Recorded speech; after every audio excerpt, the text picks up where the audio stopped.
Layoffs, hiring freezes, startups completely shutting down, people with 10 years of experience struggling to get an interview nowadays. And if you're watching this, you might be wondering, should I still try to get into tech? Should I switch careers? Is it even worth trying anymore? In this video, I'm gonna break down the honest truth and tell you what's happening and also how to protect your future, especially if you've been out of the game for a little bit or you're completely new and just starting out. So hi, if you're new, my name is Zazo. I've been coding for over 10 years and I've been in the tech industry for over 8 years at this point. And we are seeing a market that we haven't really seen in a little bit. This is gonna be the ugly truth. And a lot of you might not like it because a lot of us, let's be honest, just don't like change.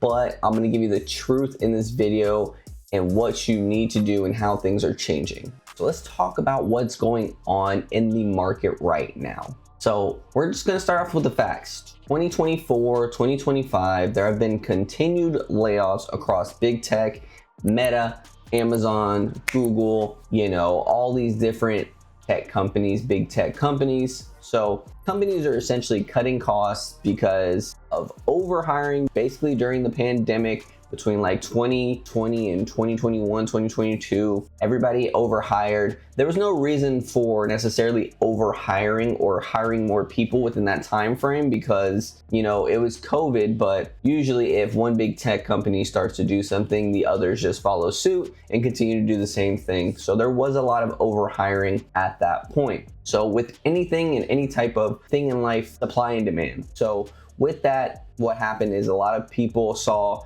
software engineering and tech as the way to go. So more people start to go for comp sci and a lot of these different tech degrees because they see a lot of jobs and a lot of people getting hired pretty easily. That creates an off balance, and now we're seeing kind of the correction of that. We have a bunch of tech professionals and software engineers trying to get roles. And at this point, the demand is lower because all of these different changes that are going on. Another thing is outsourcing. A lot of companies are still outsourcing or this is a way of cutting costs, is being able to outsource, get the same amount of work for cheaper in other areas rather than paying, people in America to do it for a, heftier price, you could say. And let's not forget about the last one. AI is changing the game and it's changing it fast. But this doesn't mean that tech is dying. It just means it's evolving. So one of the things that I've really noticed, especially with working in tech, I've realized that a lot of the juniors that come out of, their degree and get their computer science degree, they've done a lot of prompt engineering and done a lot of prompting ChatGPT into getting what they want. However, not a lot of them are learning the fundamentals of coding. So yes, AI is here and it will be writing a good amount of code, but who is going to check that code? In order to check the code and be able to actually know what's going on and if it should be doing the right thing or not, there's a lot of things that go into that. If it should be structured a certain way, depending on your code base and your company, that you really need to learn the fundamentals for. So this leads opportunity for people who can really code. And what I mean by this is it's always kind of, like I said, there's fluctuations. So the more people that don't know how to code, in turn makes the demand for people that do know how to code very valuable, right? And when I mean do know how to code, I don't necessarily mean manually doing it. Knowing the fundamentals, knowing what's going on behind the scenes, knowing how computers actually work, knowing how that ties into programming in general. So it's basically supply and demand. The more of one type of person you have, the demand of the other type of person will become more, and then vice versa. Right? So that's what I see as far as people really learning how to code. So if you're still wondering, should you really learn how to code? Yes, but I'm going to get into some other things that will make you even more valuable as well when you combine this with actually knowing what the computer and the AI is doing. With this and not learning how to code, a lot of these juniors or people that are just starting out outsource their problem solving and critical thinking to the AI model. And what this does is completely removes like the creativity side of any type of solution and just goes with essentially what AI thinks is the best. So this creates a problem because those same people never really learn how to think or solve problems And that's essentially all that software engineering is. That's all that really business is in general. Any company is solving a problem for a customer. So if you cannot solve problems and not think in that manner, then you're kind of cooked, honestly. So if you want to kind of, protect yourself from that, you want to get really good at problem solving, thinking logically, algorithms, data structures, and even system design.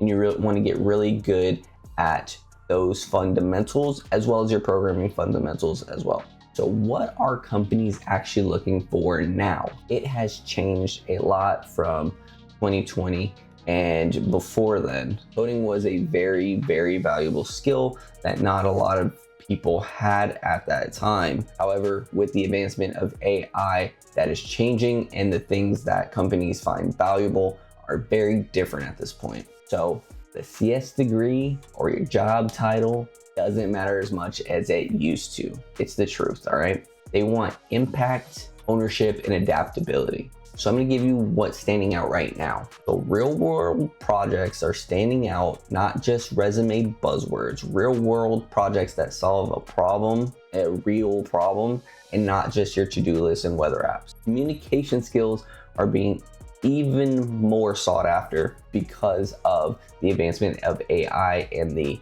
coding aspect essentially becoming less valuable.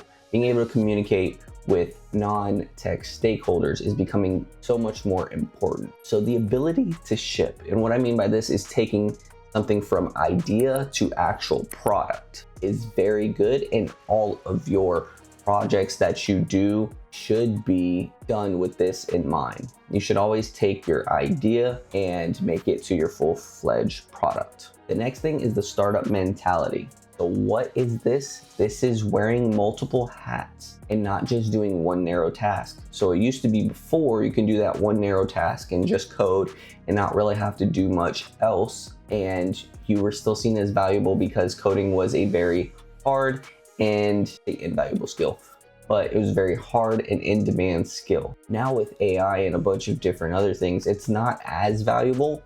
It is key, so don't get me wrong, but it's not as valuable. So having the startup mentality and being able to talk to stakeholders, taking someone's idea and be able to create a whole product from it, creating a system from start to finish.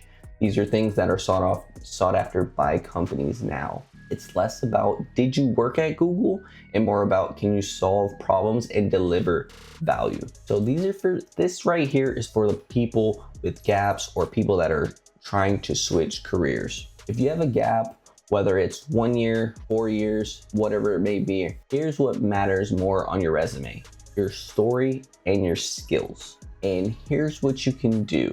Reframe the gap. Were you learning, freelancing? That's not a weakness at all. It's a part of your journey. So start building now with open source contributions, freelance work, real apps solving real problems. I say this all the time, and that's because it's the truth.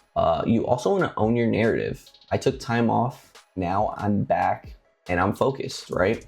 Show your recent work, share it, talk about it online. So these are the things that you can do now to help protect from this job market and actually give you a better shot in landing that job. So you want to pick a problem and build. Instead of learning your random tutorials, you want to build something useful and share it and be public with it. The next thing is you want to focus on the outcome, not just the code. Understand the product, learn how to deliver value, not just features. Number 3 is you want to network authentically. Reach out to other devs, recruiters, startup founders. Help, don't just ask for something, right? Offer something before you ask for something. Try to give somebody else the value before you ask for anything in return. Be public about your comeback, whether you're trying to get back in the industry, what it may be.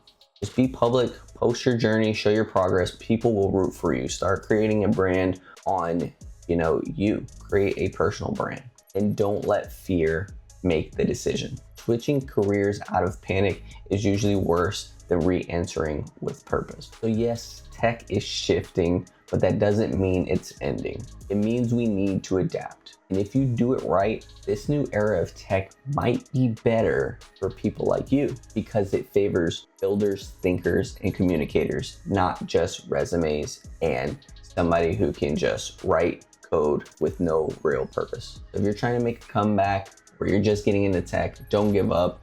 This could be your moment. So this is gonna be the end of the video. If you're trying to get back in tech, I'm going to try to do a similar series as well. If you guys are interested in a series of me essentially trying to go back into software engineering, all the way from learning programming, all the way to applying for jobs and hopefully getting a job, let me know in the comments if you would like to see that. Love, peace, and chicken grease. Like, subscribe. I'm out.